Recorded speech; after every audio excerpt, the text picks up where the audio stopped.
What you're about to hear changed the life of a man who had spent 48 years insisting that miracles didn't exist. This is the story of Frank Mitchell, and how the Virgin Mary never stopped reaching for him, even after he had completely given up on himself. But before we continue, leave a comment telling me where you're watching from and what time it is there right now. I'd love to see how far the miracles of the Virgin Mary are reaching across the world. Frank Mitchell always stopped at the same truck stop. Always the same order. Black coffee. No sugar. Always the same routes he knew like the back of his hand.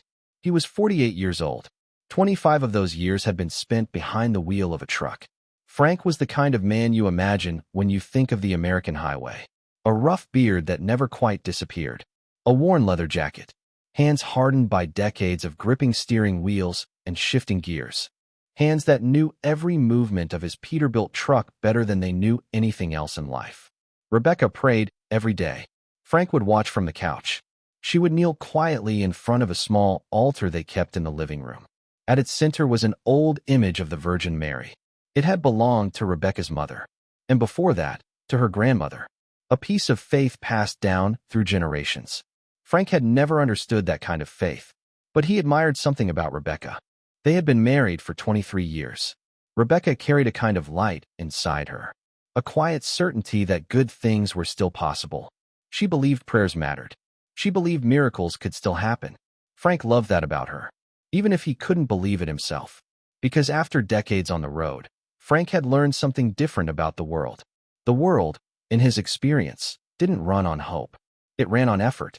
On work, on accepting reality the way it was, not the way you wished it could be. And during the last 3 years of his life, Frank had learned something even harder. Some things simply don't happen, no matter how much you want them to. Rebecca wanted to be a mother. Not casually, not just as an idea. She wanted it with a depth that hurt to watch. At first, they tried naturally. Months passed, then a year, then 2. There is a particular kind of silence that comes with infertility. It's different from any other silence. It's the silence of a pregnancy test left on the bathroom sink. The silence of finding your wife crying quietly in the kitchen and not knowing what words could possibly help. Eventually came the treatments. Clinics in Chicago. Doctors whose fees cost more than Frank earned in a month. Procedures with complicated scientific names that all meant the same thing. Not yet.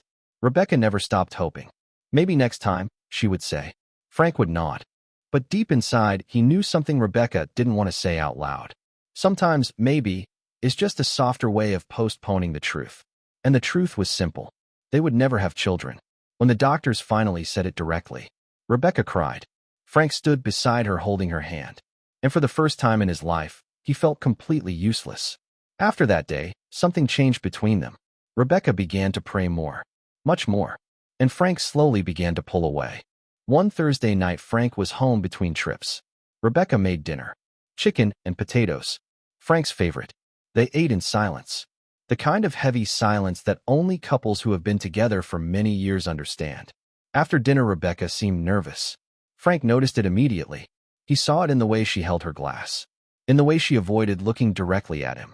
Finally, she spoke. The clinic called. Frank set his fork down. Dr. Harrison wants to speak with us. There are new procedures. Frank took a long breath. Becca, I already know what you're going to say. Then why are we having this conversation? She asked quietly. Rebecca looked at him, and in her eyes Frank saw something he couldn't bear to face. It wasn't anger. It was worse. It was hope, slowly dying. Because I still believe, she said softly. In what? Frank asked. Doctors. We've already heard everything they had to say. In miracles? She whispered. Frank felt something tighten inside his chest. There are no miracles, Becca. There are statistics. And ours aren't good. Rebecca stared at him. How can you be so certain? Because that's how the world works. Rebecca was silent for a moment. When she spoke again, her voice was barely more than a whisper. Then tell me something, Frank. How does the world work? You accept things, he said. You let go. You move on. That's reality. Rebecca shook her head slowly. I call that giving up. Frank pushed his chair back. The legs scraped loudly against the kitchen floor. The sound echoed through the room. It said everything he didn't know how to say. I've got a delivery tomorrow, he said. Denver. I'm leaving early. Rebecca didn't reply. She quietly began clearing the dishes. Every movement slow. Careful. Frank went to the living room and turned on the television. But he wasn't really watching. Rebecca went to bed early.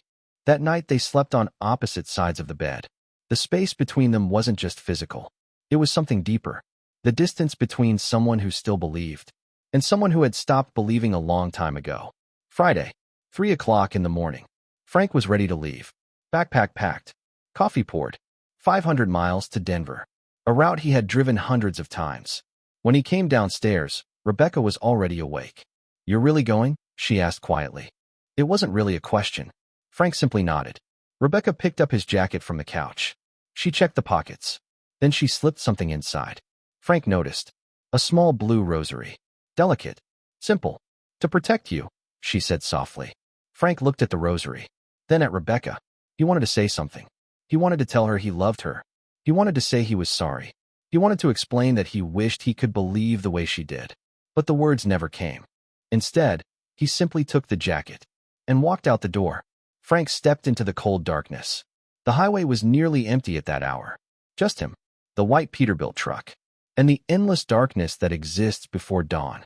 The first 120 miles passed without anything unusual. Frank drove. He drank his coffee. His thoughts wandered. He thought about Rebecca kneeling in front of the small altar at home.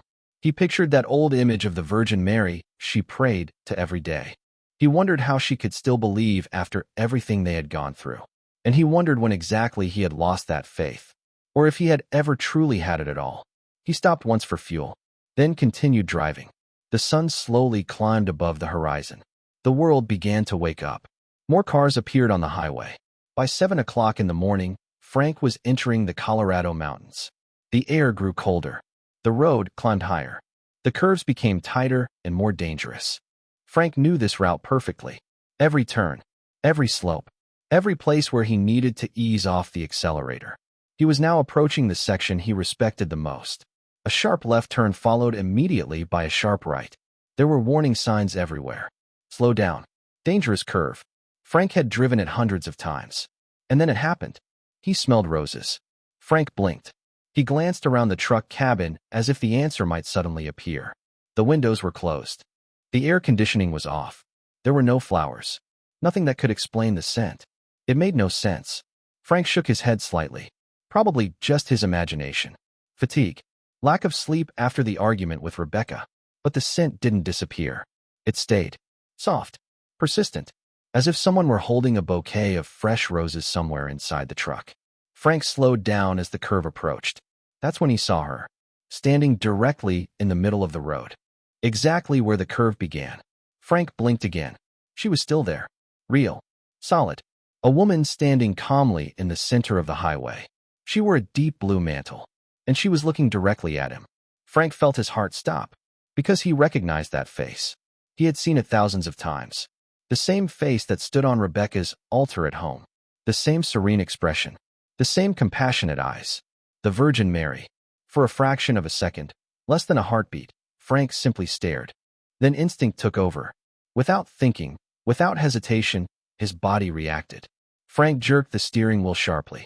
At the same time he slammed his foot onto the brakes. The Peterbilt truck screeched.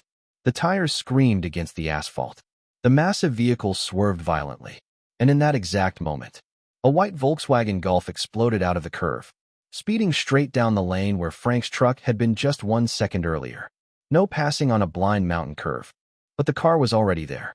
If Frank had not swerved, Frank saw everything in that split second. The driver, his eyes wide with terror. A woman in the passenger seat clutching the dashboard. 2 children in the back. A family. For lives.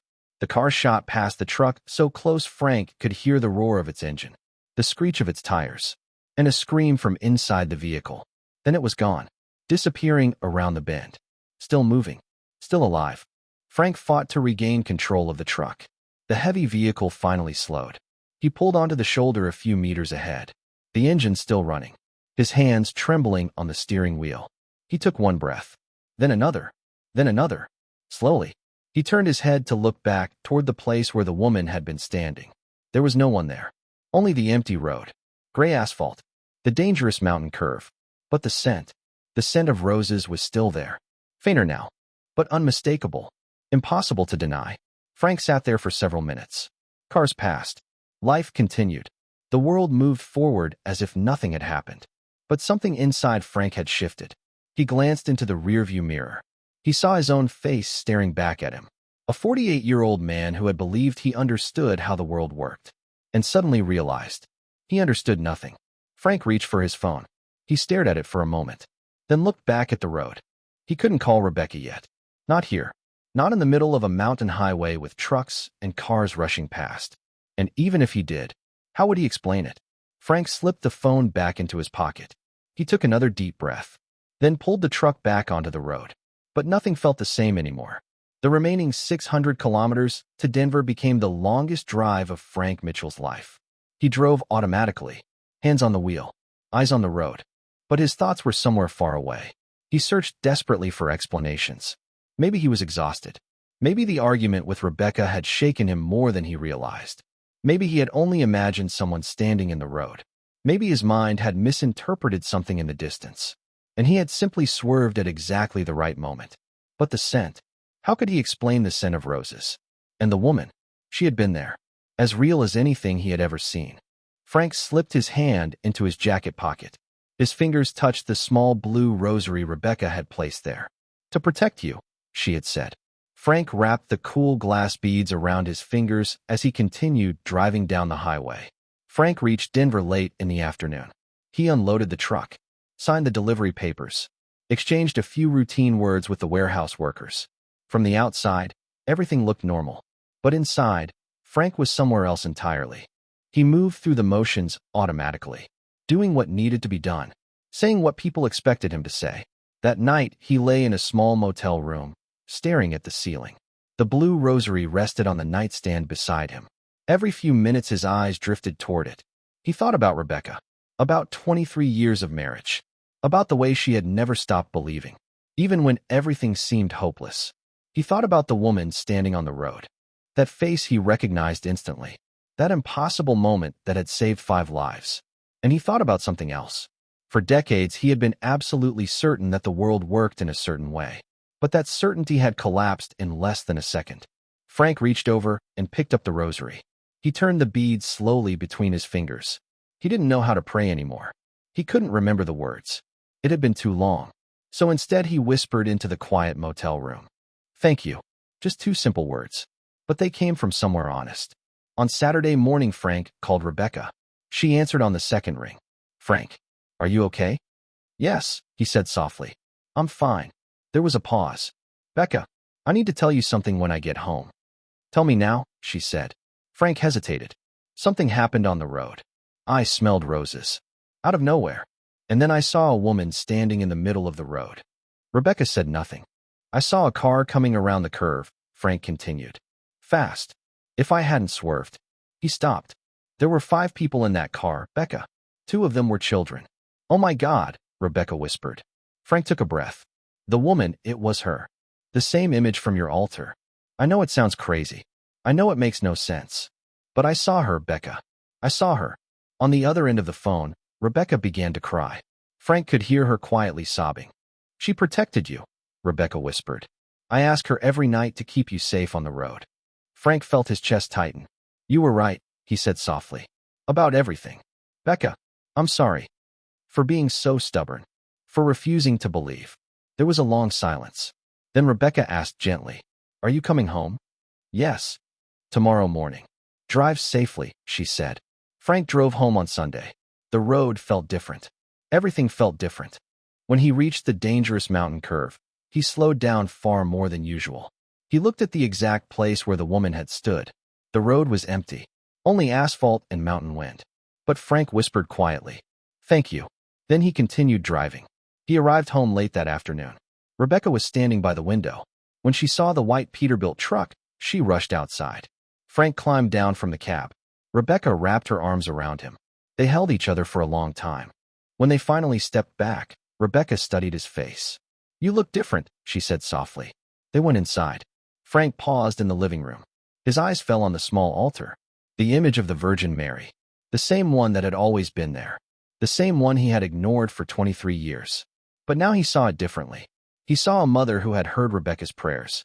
A mother who had protected a stubborn truck driver on a dangerous road. Frank looked at Rebecca. Can I stay with you when you pray? Rebecca smiled through her tears. Of course.